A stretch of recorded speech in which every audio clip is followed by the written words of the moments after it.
It's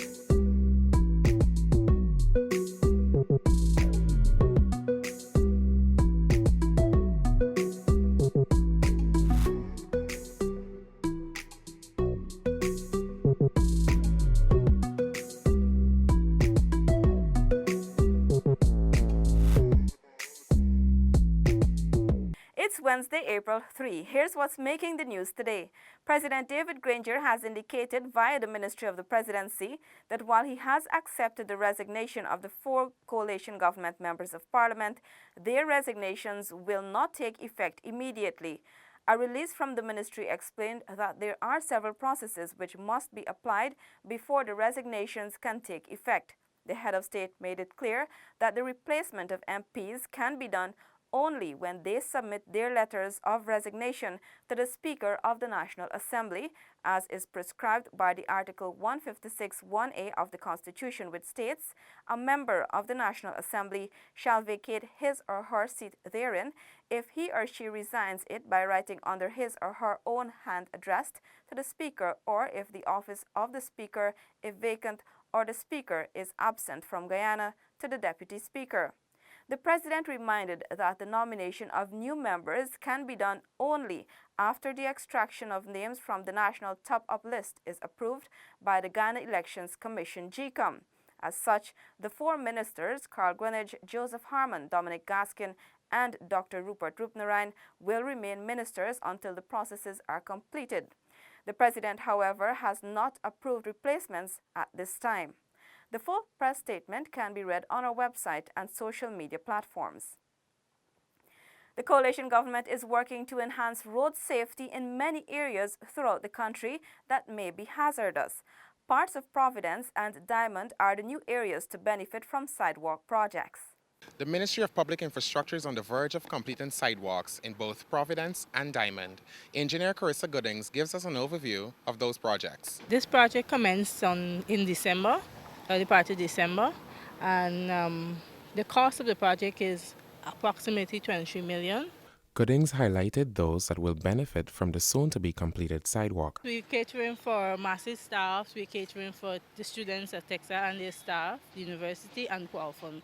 Nearby residents offered their thoughts on the sidewalks being constructed. The sidewalk is very important for our safety since a lot of vehicles have been passing and the road is very narrow. It's a very good something they're doing, and I'm happy for that. Over in Diamond Housing Scheme, the $22 million sidewalk project was also praised by residents. Big initiative that the government did, because walking on this road is not safe for school children and citizens around here. It's very useful, so you don't really get harm from people knocking on the road, and so it's hard for you to walk down here. The Providence and Diamond Housing Scheme sidewalks are slated to be completed by the end of May. We end this segment here in the Diamond Housing Scheme with videographer Leon Leong, Shaquille Bourne for InfoHub. A single mother of 9 who has been squatting for more than 23 years is thrilled after winning a new house. Compliments of the Central Housing and Planning Authority's Open House Lottery.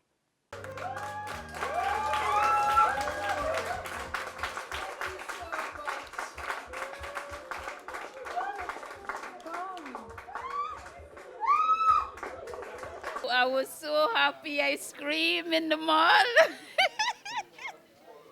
Everybody wanted to know what happened, but my friend, he was with me and he said, "Okay, babes, take it easy. Let me go and hear what they say." Ayacia LaFleur is the proud owner of a new, semi-furnished home at the new Prospect Housing Scheme. Last Sunday, the mother of 9 visited the Central Housing and Planning Authority CHNPA's Open House exhibition at Prospect New Housing Scheme East Bank Demerara, where she filled out a coupon that would change her life and the lives of her children. We were all hoping and praying that it lands in the hand of somebody who really needed a house. So do you really? Yes, I do, because I live in government reserve and I wanted to move all the time. The value of the house is $4 million and the cost of the land is $100,000. The lucky mother will be given 6 months to pay off for the land only after receiving the keys to her new house on Friday, April 5th. I told my sons I wanted to move from where I'm living badly, so I think I'll move and go into my new home. Reporting for InfoHub, Ayana George. The Guyana Rice Development Board, GRDB, says rice production for the first quarter is on target with its projections for the period. Over 200,000 tons of paddy has been harvested as of March 28, 2019. This figure represents 36% of the total production target set by the GRDB for first quarter production, and is expected to gradually increase as more paddy comes in from various regions. According to GRDB's General Manager Nizam Hassan, 88,147 hectares of farmland was cultivated for this harvest season. This represents a 9% increase over last year's autumn crop of 81,035 hectares.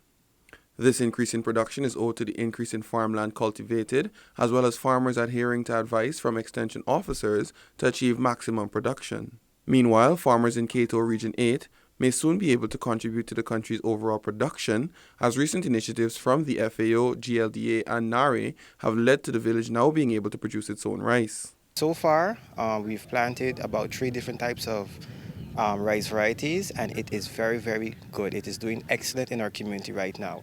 So we're looking forward that within the next 2 years, we can start producing rice on a large scale where we can supply our schools and other immediate communities. This year will also create a larger scope for our marketing side, where we can be able now to, instead of importing paddy and rice from the coast, we are producing it right here. With new farming communities, increased farmlands, and exceptional extension service, rice production is poised to see a marked increase in coming years. Reporting for InfoHub, Nikosi Bruce. The $14 million Platanker Health Center was today officially commissioned and will serve the east bank of Berbice. Focus will be placed on maternal and child health and preventative healthcare services. The commissioning of the Platanker Health Center is one which was highly anticipated by residents. Some of them agreed that this will save them time and money in accessing healthcare. I get a health center here, I come to visit the doctors, and no complaint. The doctor was very, very thankful. I have good treatment, also the nurse. Nearly a month, every day, I come for dressing him. My foot is actually here about nearly about 3/4 inch hole in my foot down there. And every day I come for dressing. I never expect one thing like this to happen, because to travel from Wegland to Amsterdam is not easy. You gotta wake up 11 o'clock in the morning to get to Amsterdam. And now I wake up all the morning, make my tea, look after my cattle, and come to the health center. With this health center here, this will reduce the amount of persons traveling the road from as far as Cape Mood and Mara to Brothers to New Amsterdam to receive medical attention.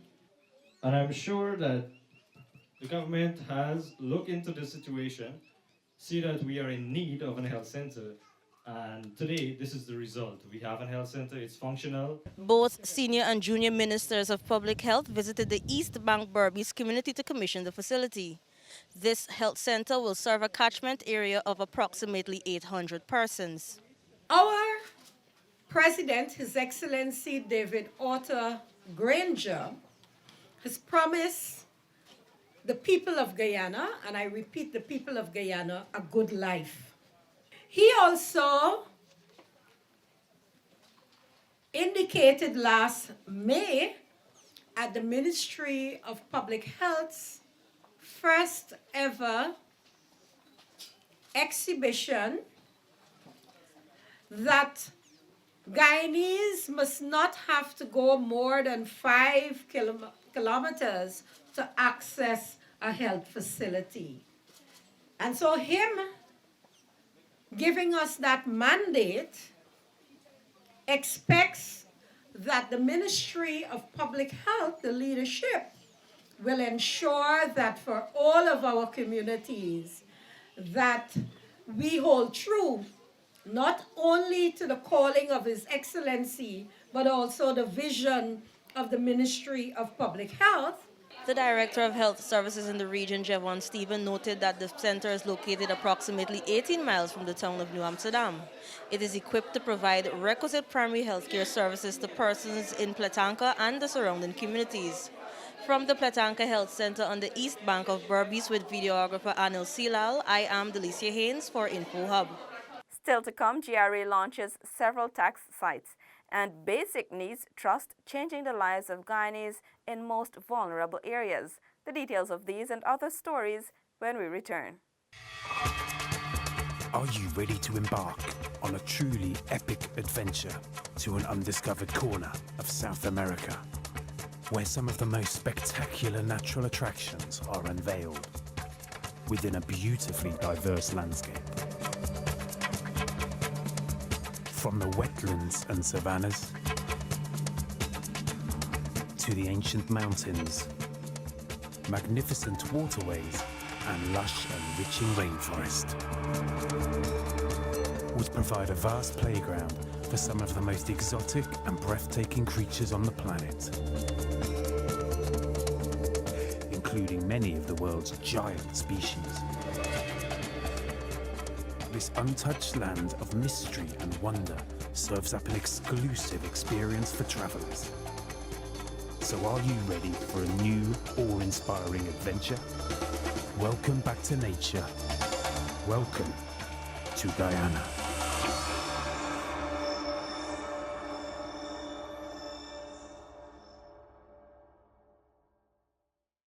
Welcome back. The Guyana Revenue Authority, GRA, has launched several tax sites to enable easier filing of annual tax returns. The Guyana Revenue Authority has launched several tax sites in and around the environs of the capital city, Georgetown. This will enable taxpayers to submit their returns at these sites. Here to tell us more, Fabian Klaus, one of the communications officers for GRA. Yes, thank you, Paul. The countdown officially begins. In fact, it began since April 1, 2019. The countdown meaning the countdown to the submission of your tax returns, which is April 30. It's a requirement by law that everyone carrying on business and earning income is required to deliver to the Commissioner General a true and correct return of the whole of his or her income from all sources for the year immediately preceding the year of assessment, meaning the previous year, 2018 and beyond.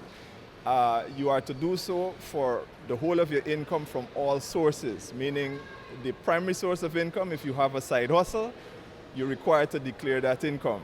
Now the GRA wants to make it easy for you to submit your tax returns, and we have done as we did last year and the last couple of years is to establish what we call tax sites. These tax sites are at City Mall on the second floor, the Guyana Post Office's North Road entrance, the University of Guyana's Center for Information Technology, and an additional location in the GRA's compound under the tent. The benefit of having these tax sites is that these sites they run throughout the day, even during the lunch hour. So you may have some employees who may only have the lunch hour to do their personal transactions.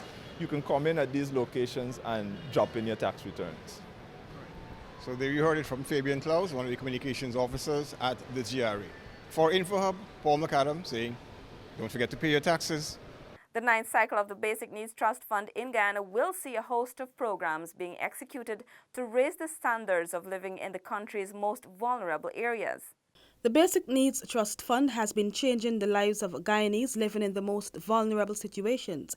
The project is in its ninth cycle and has a range of programs in the areas of education and human resource development. BNTF's Guyana project manager, Dicademo Otto, said that the entity is at the final leg of the planning stage. Work should commence by July. Most of our projects are linked to some form of either human capacity development improvement or livelihood improvement. So we operate in the education and human resource development sector with livelihoods. And we are operating also in the water and sanitation sector. The BNTF 9 Guyana project commenced in June 2017 with a grant totaling $1 billion Guyana dollars. Otto said there are over 36 interventions for communities across Guyana. These include water and sanitation, community capacity projects with the Board of Industrial Training, and other educational and infrastructural programs. Our target is really poor and vulnerable communities across Guyana. And wherever these communities exist, we go in and try to make interventions to improve the condition of our fellow citizens, our fellow Guyanese. So we deal with the poor, marginalized, disenfranchised. Those are the people we target. The Basic Needs Trust Fund is a grant-funded program of the Caribbean Development Bank. Although started 40 years ago, Guyana began receiving funding in 1993. An implementing agency of the Ministry of Finance, the BNTF, has so far executed some 600 projects in the sectors of education, health, basic community access and drainage, among others.